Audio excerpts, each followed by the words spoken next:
Morjesta kaikille, tässä neiti Tonttu suoraa lähetystä. Ja nyt avataan luukku 17. Taas se tuolta. Luukku 17. Katso mitä täällä on. Se on kääritty ainakin paperiin. Joo, nyt tuli tämmönen suihke.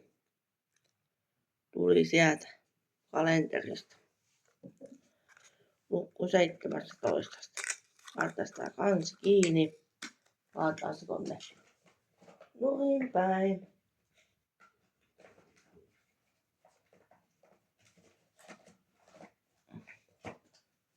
Ja huomenna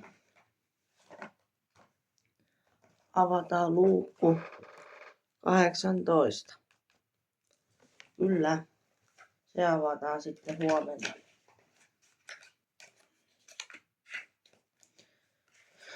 Joo, semmonen tuli. Ja pukki pyytää mua tonne lökille ja sitten auttamaan häntä laittamaan porot valmiiksi koeajoon. Kyllä. Jos tykkäät tästä videosta, niin käy tykkäämässä. Tilaa kanavassa tuus täällä. Semmoista kelloa, se on tärkeä. Juu. Nähdään taas huomenna. No, moi moi!